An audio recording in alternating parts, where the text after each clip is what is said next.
Well, happy anniversary, everybody. Yeah, it's been one whole year since we started doing these Mondays with Mundy. So thanks for joining us. So if you haven't guessed yet, I'm Jim Mundy, the historian for the Union League Legacy Foundation, and this is our 52nd episode. So I hope you've had fun watching them over the course of the year. Lots of information about the league, its history, and especially its members, because after all, clubs are about people. And so is today's episode. But we're going to delve into the discipline of architecture. And for those of you who know me, architecture is a big interest of mine, and I've tried not to bore you all with it, if you will. But today's episode is about a league member who I think was Philadelphia's most prominent architect, probably of all time, believe it or not. His name was Horace Trumbauer, and he is responsible for building 2/3 of the league clubhouse. But we'll get to that eventually. So this might actually turn out to be this will be a multi-part series because one can't fit all of Trumbauer's history into 15 minutes. So we'll give it a start. All right. So I will do the ubiquitous screen sharing. Okay. I pick that PowerPoint and I do this, and then I wait for that.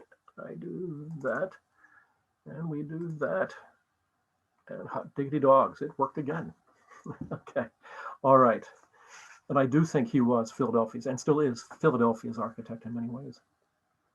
So here he is, Horace Trumbauer. He was born in the Bridesburg neighborhood of Philadelphia on December the 30th of 1868.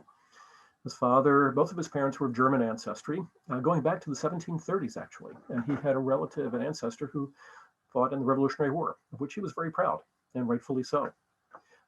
His father was a dry goods merchant, relatively successful, but not greatly so, and never made a lot of money. So they were middle class, if you will, than anything else. And Trumbauer was educated in the Philadelphia school system, but when he was a young man, they moved to what was known as Ashbourne, which today is Elkins Park, for a very good reason, and we'll find out. But Trumbauer, at the age of 14, had to go to work, and he got a job working as an office boy for Philadelphia architects of George and William Hewitt. And this is the building where their firm was located. You can see it's called the Insurance Company of Philadelphia at 310 Chestnut Street. It's got a very Frenesian look to it, doesn't it? This is where the Hewitts had their office. And this is where Trumbauer went to work at a very, very young age. But it was clear from the very beginning as well, though, that Trumbauer had a lot of talent and bright, and I would imagine aggressive young kid, because from office boy, he went to learning how to draw and become a draftsman in the firm itself. And all of this while he's still a teenager.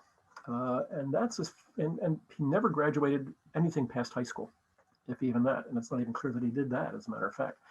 So here's a kid who has, again, another example of just someone with a really, really good head on their shoulders, but who also had, the personality to do something with it. So, all right, and this is what the 300 block of Chestnut Street looked like. So the Hewitt firm was on the left-hand side of the photograph, okay? All right, so this is Philadelphia circa 1879, all right? Okay, now the Hewitts were well-versed in doing large country estate houses. After all, it's the post-Civil War. Lots of people made a lot of money, including Henry H. Houston, Pennsylvania Railroad, oil. Everybody made money in oil back then, but especially the Pennsylvania Railroad. And so Houston commissioned this house from the Hewitts, and it was called Drum Moor. And it's made of the ubiquitous Wissahickon schist, limestone trimmings and things like that. But just look how majestic this is. And so this is the kind of work that Trumbauer is being exposed to when he worked in the Hewitt office. Big stone buildings.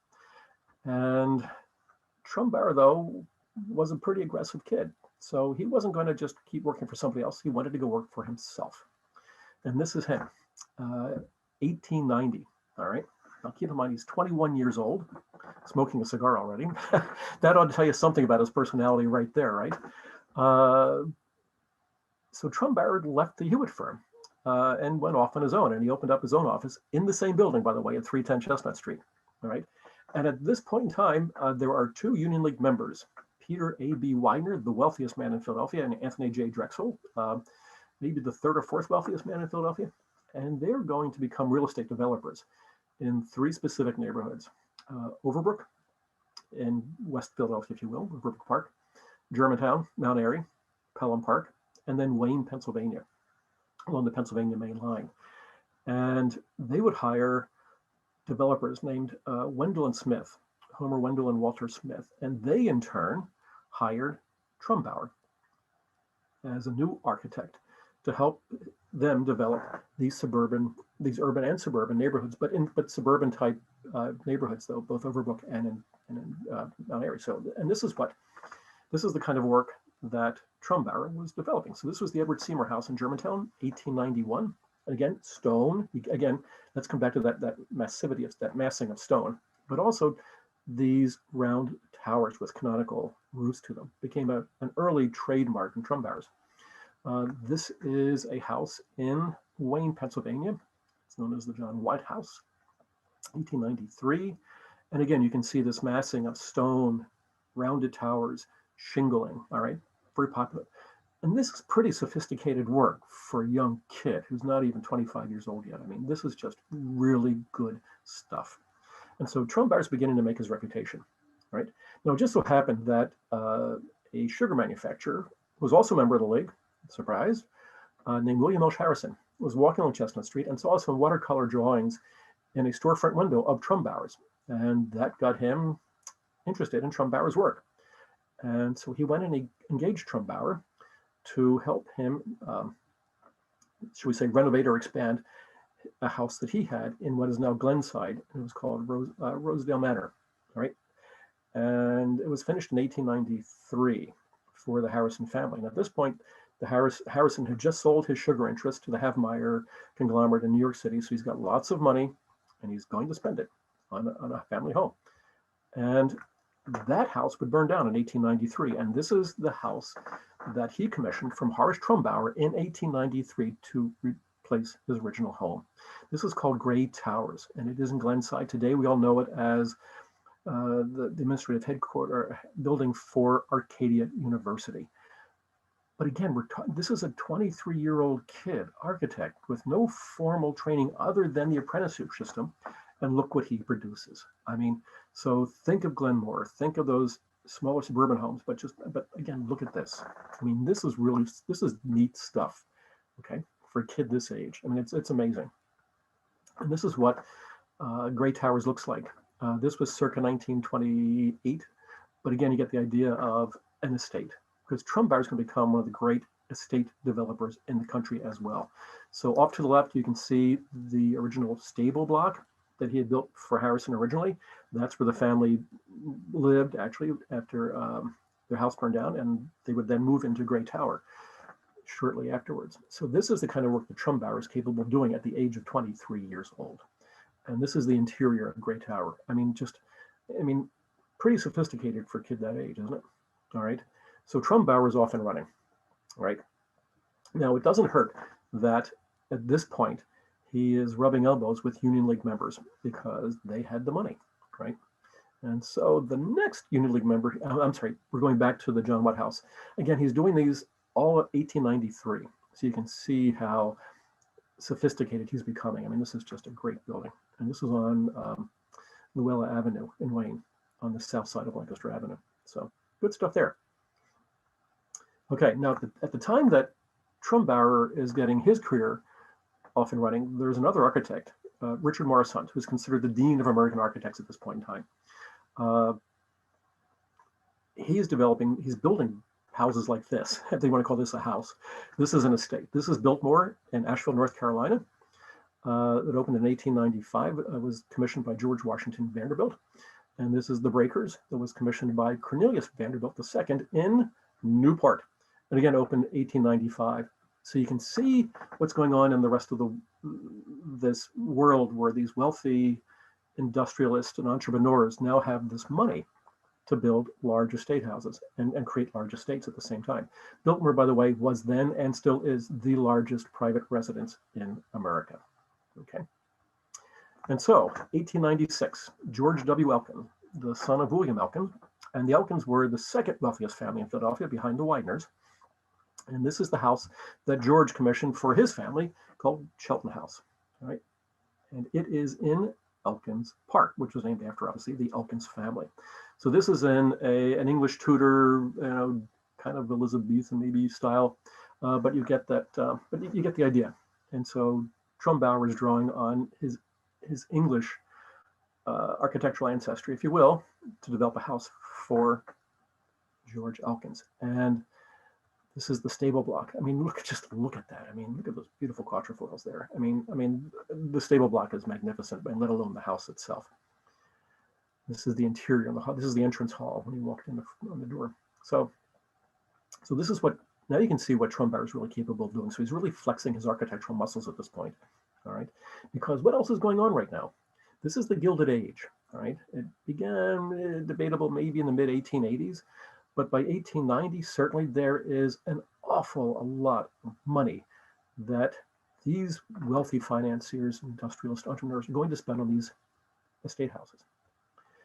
And George's father wasn't going to let his son get the better of him. So 3 years later in 1896, he commissions, 1898, he commissions, and that's only 2 years later, he commissions Trumbauer to build his house, which is literally not even a 5-minute walk away from his son's house. Literally, it's just off to the right-hand side of the picture. This is done in the Italian Renaissance fashion. So you can see that Trumbauer is now switching his idioms, his architectural idioms. So he's beginning to expand his, what an artist would call their palette. Okay, and this is done in the Italian Renaissance style. It's just a beautiful building. And this is the entrance hall. And yes, it is that magnificent. It's just a stunning property. All right, so from Elkins to Widener. Peter A.B. Widener, all right, he commissions our young architect in 1897 to create what would be the largest house in the Philadelphia region for the next 30 years. This was called Linwood Hall, and it is literally across the street from the Elkinses on Ashbourne Avenue. So you can see how, and at this point, the Elkins and the Widener families have intermarried. So they're not quite kissing cousins, but they're getting close to it. And this is, think about how young Trumbauer is now. It's 1897. He's 30 years old, designing a building that is this sophisticated, this magnificent.